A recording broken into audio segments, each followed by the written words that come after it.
I am from the Bannock house, and we're going to do a demo today on how to make a yeast fry bread. We have a restaurant here in Regina, it's called the Bannock house, and we also have our trailer here today, and it's just along the back wall. Yeast fry bread.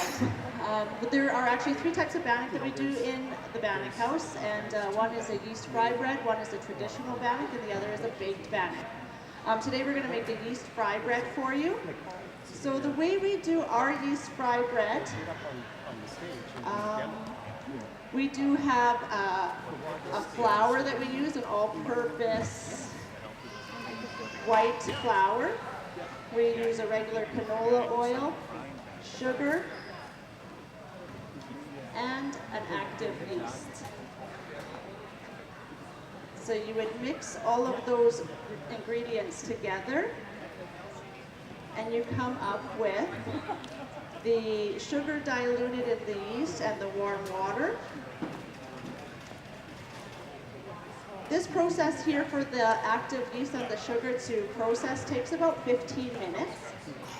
Once you've got a nice little layer on top of that, you're going to add in your flour.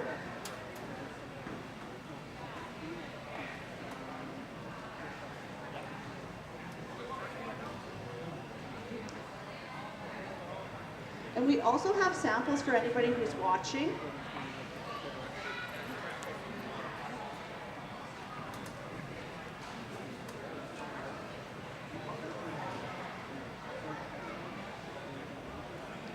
Oh, she didn't give me enough flour in there. I am down about 3 cups.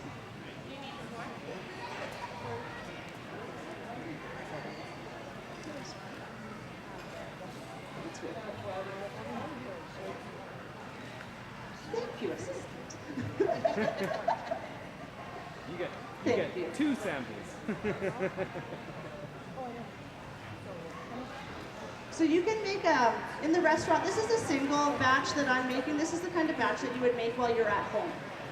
This batch, a single batch, would make about 15 pieces of Bannock, burger-sized Bannock buns.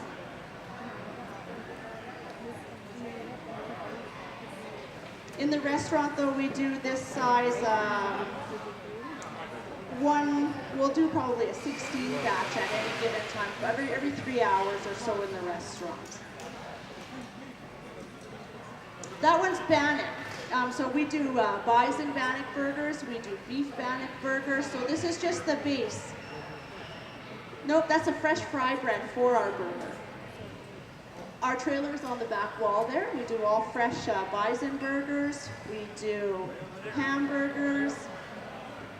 Then we have it for breakfast. We have dessert bread.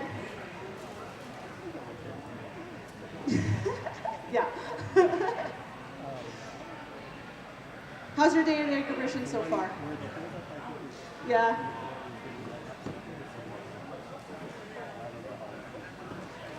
Yes, they will. So you're going to mix your dough till there's no more moisture left to it. It'll be all dry. You're going to knead it a few times. Get all that flour in there. So this is your traditional style at this point. If I wasn't to put the sugar in and I was not to put the yeast in, you would have a traditional fry bread. So it's a little bit heavier bread. It's more traditionally used in ceremony, for elders, for soup and Bannock. The one we do here, the most popular, is our yeast fry bread, and it will rise. And it takes about an hour to rise this dough after. Yeah.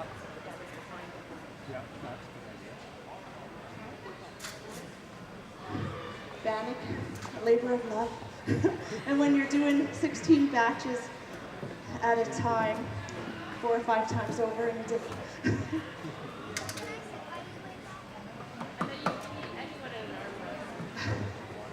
Would you use a mixer? I have finally graduated to a mixer, but when I first started the restaurant, we started in North Central, no funding, no financing, no anything. So at that time I had no mixer. So we started doing single batches and then double, then quads, and then I got up to the 12. Those ones were tough.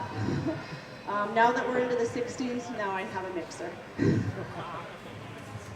What kind of food do you serve at the restaurant? 100% all homemade food.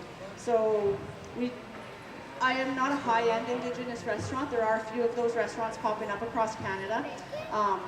Bannock in Toronto, Feast Cafe Bistro in Winnipeg. They're really they're challenging the norms and putting wild meat on their menus. I'm doing wild rice. But those are your more city-centered locations, higher-end meals. We're in North Central, so I keep it simple. Keep it simple, keep it affordable, keep it all home cooked. Because there are not a lot of restaurants, we're basically in North Central in a food desert. So I make sure that we have good food, whole food, at a really low cost price. So that's what we do our Bannock. We keep it with the traditional Bannock and bologna. We do Bannock breakfast sandwiches, Bannock French toast, Bannock burgers, bison burgers, desserts, all kinds of things. Keeps it affordable within the neighborhood. You had me at Bannock French toast. So then you just take your little, I keep it about a burger-sized bun. Press it out. You want to make sure that you're putting a few little good dots in there so you are, when it gets into the yeast fry bread, it's going to fry up very heavy. And if you don't put a little bit of pressure into it, it's just going to be doughy on the inside. It's really tough too to perfect Bannock at home. One of my girls here, she has the recipe now, and she thought she'd make some at home. And the difference of doing it on the stove versus in the deep fryer, a little bit different, but if you, so you would just drop that in there. So you'll see that it starts to bubble quite a bit, and it'll rise to the top. Once it rises to the top and that bubble starts to slow down, then you're gonna flip your Bannock. What temperature is your oil? I keep it at 300. 300 degrees. What oil do you use? What oil do you use? I use a canola oil. So in our Bannock, it is dairy-free, so there's no egg, no milk. It's your oil, sugar, salt, and water. Okay. So when you get it in the first process, I'm making more of the traditional here today because it takes about a 2-hour process to make the yeast fry. What we do is we mix the yeast and the sugar and water, let that activate, get that foam on it. Once that's in, then we mix in the flour. And at this point, what I would do in the restaurant is you wait for about an hour and 15 minutes until this rises like a big dough of bread, like any kind of other bread. And then once that's fully risen, then we start frying it off. And that's where you get these type Bannock here, where they're a heavier, more thick Bannock, so you can slice that through and make a burger, anything you like there. So you can see now that it has risen to the top.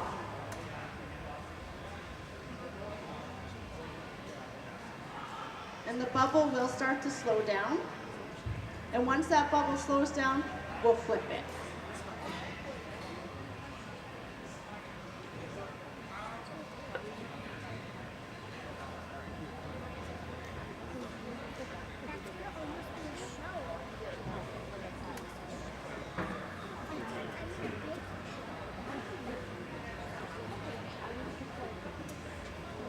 We also have made this into a dessert. So over at the trailer, we have the Bannock, the yeast fry Bannock. So it's a little bit sweet, and it has a triple berry compote over it. So it's got blackberry, blueberry, and strawberry mixture. We also have another one that we do with maple syrup icing sugar with a candied bacon over top of that. Candied bacon with a nutmeg, cinnamon, sugar, and brown sugar. So now that has slowed down. Once you flip it, you'll see that the bubbles start to start quickly again. Once those start to slow down again, you'll know that it is cooked on the inside. Welcome. We're making yeast fry bread today. We have a restaurant here, brick and mortar restaurant in Regina on 5th Avenue in North Central. And then we also have the trailer on the back wall there. And we serve bison chili, bison burgers, yeast fry bread, desserts, anything and everything Bannock.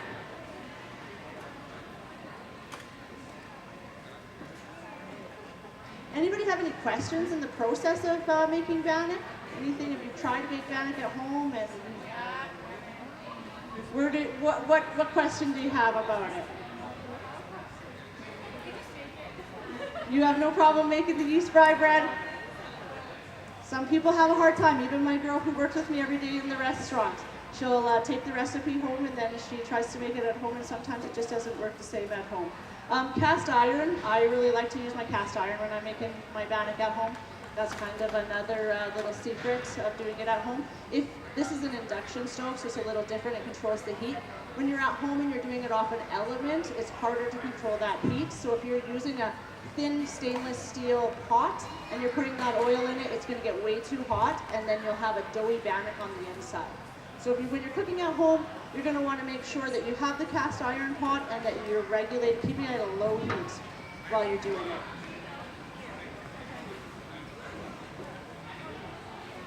And you can flip it a few times, and once that bubble starts to slow right down, then you know you're okay. And what we do after we're done is we take this out, we let it sit on the side for a little bit, just let the inside settle, cut it, and open, ready for you guys to enjoy. You can also, at home, if you do make, like one batch would make, like I said, probably 13 to 15 pieces. You can always use it the next day. Reheat it in the microwave, 30 seconds, cut it in half and have some butter and jam on it in the morning. You put eggs in it, bacon, make a sandwich. You sure can, yep. You sure can. In like a maple, I've done the maple bacon breakfast sandwich, also with Bannock in the morning in the yeast fry. And I just took a little bit of artificial maple flavoring and added that into it, and delicious, delicious. When I'm doing the flour portion of it, yeah. All right, and that's everything for us today. There is Bannock up here for anybody, whether you've seen the demo or not. You're more than welcome to come and take a piece of Bannock and check it out. We've never had a piece before.